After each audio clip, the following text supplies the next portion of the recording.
तो असलकुम नमस्ते प्रणाम, मैं आपका अपना ठाकुर प्रखर सिंह और रात के 10 बज चुके हैं और कहानी का जो सिलसिला है बदस्तूर जारी है।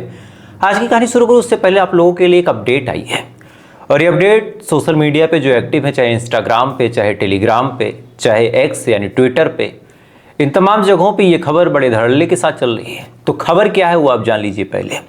दरअसल इस खबर में दावा किया गया है कि हमारे देश के प्रधानमंत्री की जान लेने की कोशिश अमेरिका की एक खुफिया एजेंसी द्वारा की गई। इसमें कई सारे और फैक्ट जोड़े गए। पहला फैक्ट ये कि सबसे पहले सत्ता परिवर्तन की कोशिश नेपाल में हुई, उसके बाद भारत में भी सत्ता परिवर्तन करने की कोशिश की गई। जनजी प्रोटेस्टर्स को अलग अलग जगहों पे फंड्स किए गए और ये तमाम चीज़ें जब सफल नहीं हुई तो फिर अमेरिकन खुफिया एजेंसी ने कोशिश की कि मोदी जी की हत्या हो जाए। अब ये कोशिश जब की गई उसके बाद मामला रशिया के खुफिया एजेंटों तक पहुंचा।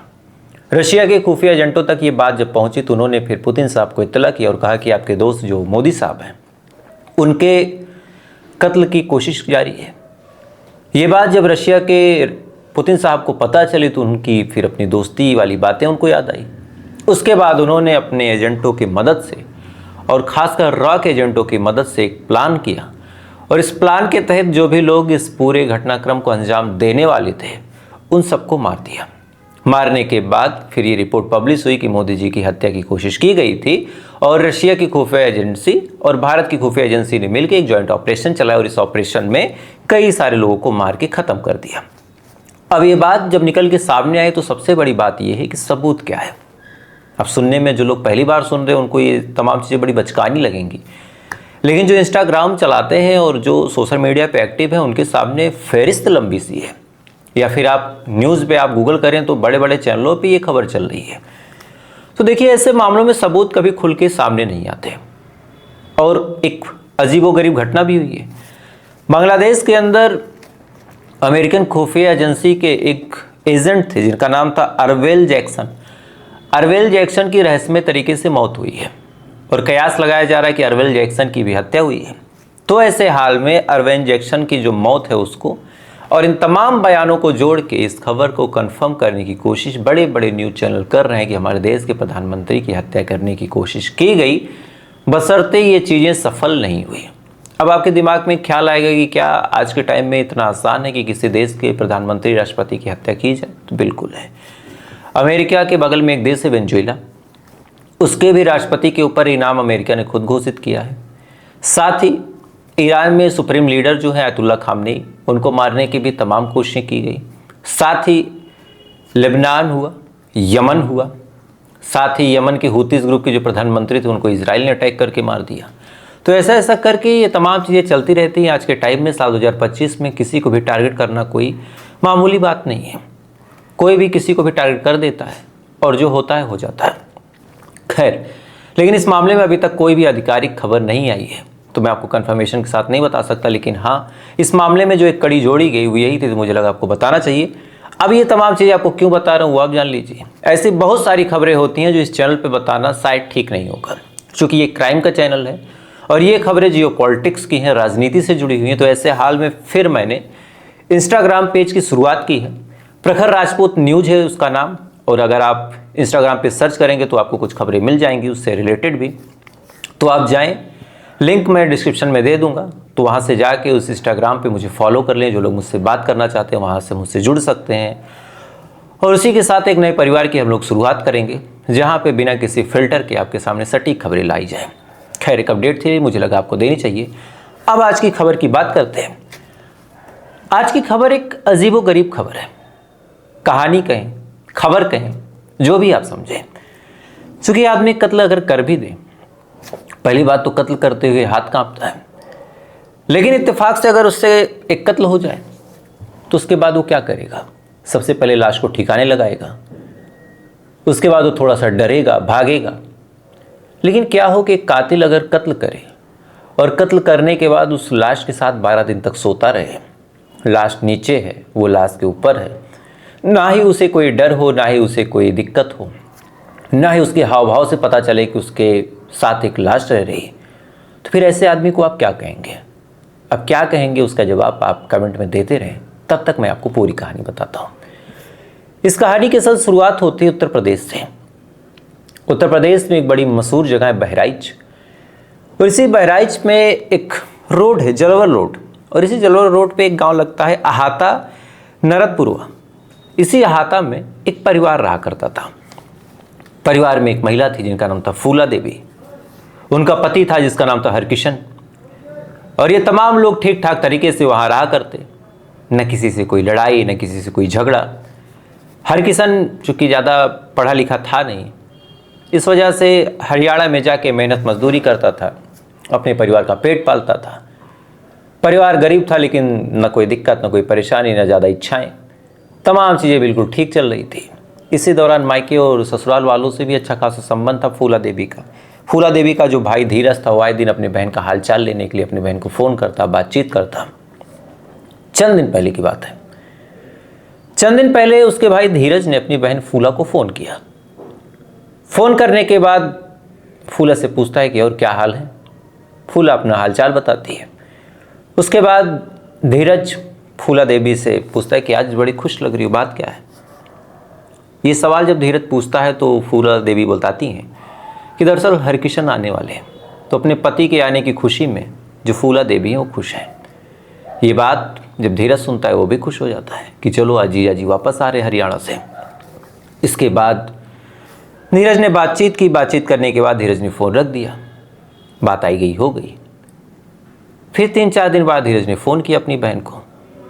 फ़ोन किया तो फ़ोन लगा नहीं। धीरज को लगा कि होगी कोई बात, इग्नोर कर दिया। 1-2 दिन बाद फिर उसने फ़ोन किया, फिर फ़ोन ना लगे। अब जब फिर फ़ोन नहीं लगा तो थोड़ा सा अजीब लगा कि भाई 2 दिन पहले भी मैंने फ़ोन किया था, लेकिन उस दिन मैंने ऐसे ही मामले को इग्नोर कर दिया था, आज दोबारा कर रहा हूँ तो फिर फ़ोन नहीं लग रहा, तो मामला क्या है। ऐसा करते करते धीरज ने कई दिनों तक लगातार फ़ोन किया, फ़ोन लगे ना। धीरज परेशान। इधर वक्त धीरे धीरे आगे बढ़ता चला जा रहा। अंत में लगभग हफ्ते भर बाद धीरज ने अपने जीजा को फ़ोन किया कि जीजा, मेरी जो बहन है यानी आपकी जो बीबी है फूला, उसका फ़ोन लग नहीं रहा, तो फिर वो कहाँ है। अब जब फ़ोन किया तो हरकिशन भड़क गया। हरकिशन ने कहा कि यार तुम्हारी बहन का मैंने ठेका ले रखा है। अब ये बात जब धीरज सुनता है तो उसको कुछ नया नहीं लगता, चूँकि आए दिन हरकिशन और फूला के बीच कहासुनी होती रहती थी, आए दिन वाद विवाद भी होता रहता था। और इधर हरकिशन वापस लौट भी गया था नौकरी पे, तो धीरज को लगा कि यार होगा वाद विवाद इस बीच इनका हुआ होगा, तो फिर वो मुझसे भी उल्टी सीधी बात कर रहे हैं, फ़ोन भी गुस्से में उन्होंने पटक दिया होगा। धीरज ने इग्नोर कर दिया। हफ्ते 10 दिन बीत गए। अब हफ्ते 10 दिन जब बीत गए तो फिर धीरज को लगा कि यार बात चाहे जो भी हो, लड़ाई हुआ, झगड़ा हुआ, लेकिन आज के टाइम में मेरी बहन भी बिना फ़ोन के रह नहीं पाएगी। ऐसा कभी हुआ नहीं कि वो फ़ोन करे ना। तो एक काम करता हूँ, जाके देख लेता हूँ। इसके बाद धीरज अपनी बहन फूला के घर जाता है। तमाम जो सास ससुर थे उनसे पूछता है, साथ ही फूला से पूछता है। चाहे जिससे पूछे, माफ़ कीजिएगा फूला से कैसे पूछेगा, मतलब हरकिशन से और बाकी परिवार वालों से पूछता है। अब चाहे जिससे पूछे, पूछने के बाद जवाब कुछ मिले ना। परेशान हो गया धीरज। परेशान होने के बाद उसने थाने में कंप्लेन दर्ज करवा दी। अब थाने में कंप्लेन दर्ज हुई। पुलिस वालों ने भी इस मामले को बड़ी गंभीरता से ले लिया। उन्होंने जब पूरा मामला सुना कि ऐसे अचानक से गायब हो गई और 10 दिन से पता नहीं है, महिला है, तो फिर उन्होंने कहा कि एक काम करो, उसके पति को बुलाओ, मुझसे पूछताछ करें। पति को जब बुलाया गया तो पति आया ही नहीं। पुलिस वालों की शक की सुई थोड़ा सा अब घूमी पति के ऊपर, लेकिन अब इतना जल्दी कोई मतलब था नहीं कि कहाँ जाएं, क्या करें, कैसे पूछें। धीरज के ऊपर थोड़ा सा पुलिस वालों ने जोर दिया कि भाई तुम भी कुछ कोशिश करो, पता करो दोस्ती रिश्तेदारी में कि हरकिशन कहाँ है और फूला देवी का कुछ अता पता। और इधर धीरज ने भी देखा कि पुलिस वाले थोड़ा सा नरम रुख अपना रहे हैं, तो धीरज ने फिर एक दिमाग लगाया।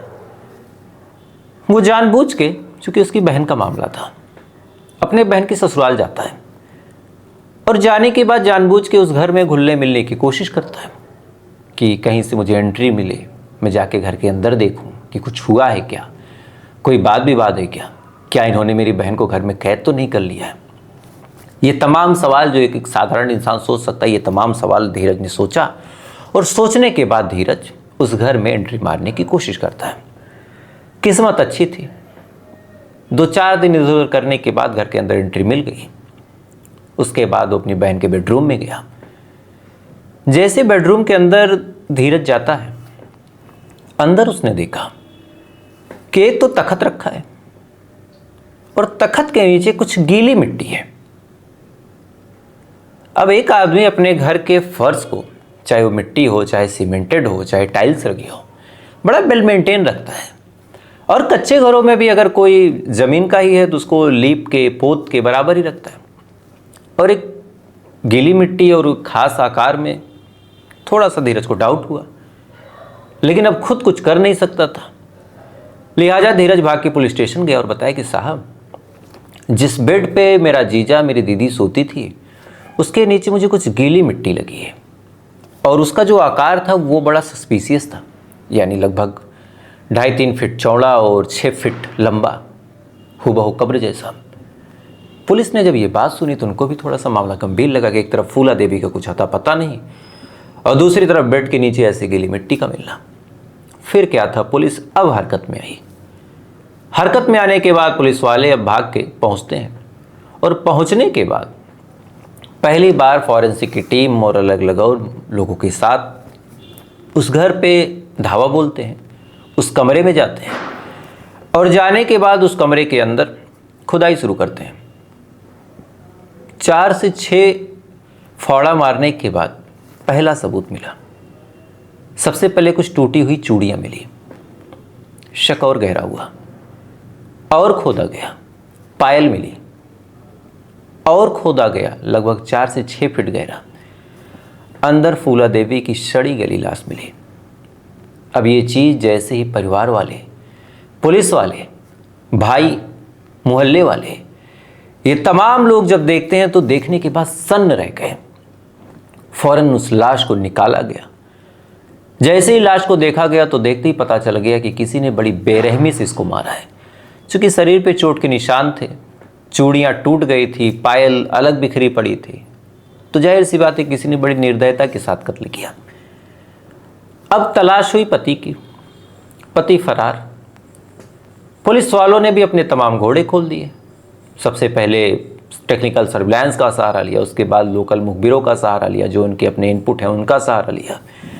ऐसा करते कराते फिर अंत में 13 दिन बाद हरकिशन का पता चला। पुलिस की टीम हरकिशन को गिरफ्तार करती बाराबंकी से, और गिरफ्तार करने के बाद जब हरकिशन से पूछताछ हुई तब हरकिशन ने जो कहानी बताई वो कहानी बड़ी हैरान करने वाली है। दरअसल इस कहानी के हिसाब से ये दोनों कभी कायदे से रहे ही नहीं और हरकिशन ने ही अपनी बीवी का कत्ल किया। क्यों? अब इसके पीछे एक अलग कहानी है। दरअसल हरकिशन को दारू पीने की गंदी लत थी। गंदी लत लगने के दौरान कई बार हरकिशन ने अपनी बीबी को डांटा, फटकारा, मारा, पीटा। कई बार ऐसा हुआ कि फूला देवी की कोई गलती नहीं थी, उसके बाद भी फूला देवी को बुरी तरीके से उसने पीटा। तो जाहिर सी बात है किसी को भी अगर एक जगह से बार बार टॉर्चर का सामना करना पड़े तो उसका मन उस जगह से उठ जाएगा। इसी दौरान फूला देवी की ज़िंदगी में एक नया लड़का आ जाता है। एक नया लड़का जब आता है तो फूला उससे बड़ा अट्रैक्ट होती है। लड़का गांव का ही था। कई बार वो घर जाता, मुलाकात करता, बातचीत करता। इसी बीच गांव वालों को भी इसके बारे में खबर हुई। गांव वाले इस बात को शराब पीने और पिलाने के बहाने जो हरकिशन था उसको बता देते हैं। हरकिशन नाराज हुआ। उसको लगा कि अब तो मेरी बड़ी बेइज्जती हो रही है। मतलब शराब पीने से तो बेइज्जती नहीं हुई, लेकिन पत्नी किसी और से बात कर रही, इससे बहुत ज़्यादा बेइज्जती महसूस हो गई हरकिशन को। इसके बाद हरकिशन हरियाणा से चलता है। चलने के बाद हरकिशन घर पे आता है। आने के बाद अपनी बीवी से पूछता है, उसका फ़ोन चेक करता है। कुछ उसको सस्पिशियस चीज़ें मिली। उसके बाद हरकिशन और फूला का झगड़ा होता है।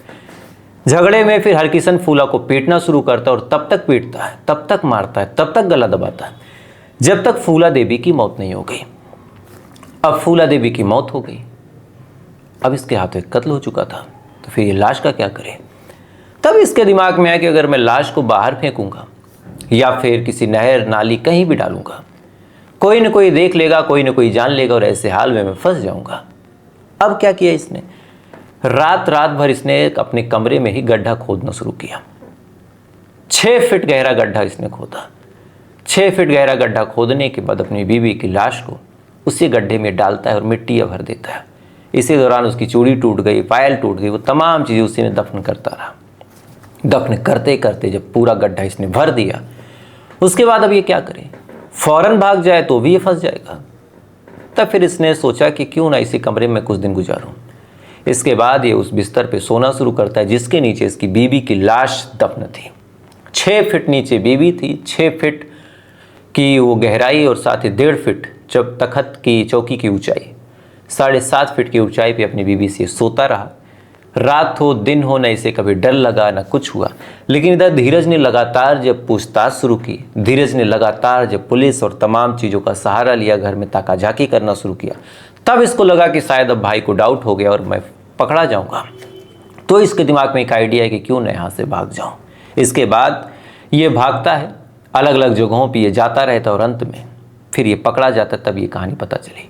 तो आप सोच के देखिए कि एक आदमी, कभी हम लोग गांव में जब थे, कोई मर जाता था तो ऐसे हाल में हम उसकी लाश को कंधा भले ही देते, उसको जलवा भी देते थे, लेकिन रात में एक अजीब सी उलझन, एक अजीब सा डर। किसी के घर का कोई मरा हो फिर भी अपने घर के उस शख्स को अकेले में नहीं देखना चाहता। लेकिन यहाँ पे एक आदमी लाश को दफन करके उसके ऊपर 12 से 13 दिनों तक सोता रहा। उसके बाद 12 दिन बाद भाई एक्टिव हुआ। एक्टिव होने के बाद भाई ने जब इधर तफ्तीश शुरू की तो फिर ये भागा, नहीं तो एक लाश के ऊपर ये 12 दिन तक सोता रहा। तो आप सोच के देखिए कि क्रिमिनल का दिमाग कितना मजबूत और कलेजा कितना बड़ा हो जाता है, खासकर तब जब उसे क्राइम करना हो। तो क्या कहा जाए। तो मुझे लगा कि इस कहानी को आपके सामने ज़रूर रखना चाहिए कि आज के टाइम में ऐसे ऐसे भी क्रिमिनल पड़े हैं जो लाश के ऊपर 12-12 दिन तक सोते रहे। साथ ही अगर आप चाहें तो इंस्टाग्राम पे मुझे फॉलो कर सकते हैं, प्रखर राजपूत न्यूज इंस्टाग्राम पेज है, लिंक मैं बायो में लगा दूंगा, तो आप चाहें तो वहाँ से जा सकते हैं। खुद भी सर्च कीजिए ताकि देश दुनिया की तमाम बड़ी खबरें आपके सामने पहुँचती रहें। तो फिलहाल ये थी पूरी कहानी, बाकी कल आपसे फिर मुलाकात होगी ऐसी किसी कहानी के साथ। तब तक आप अच्छे रहिए, खुश रहिए, अपना ख्याल रखिए, अपने देश का ख्याल रखिए। जय हिंद, वंदे मातरम।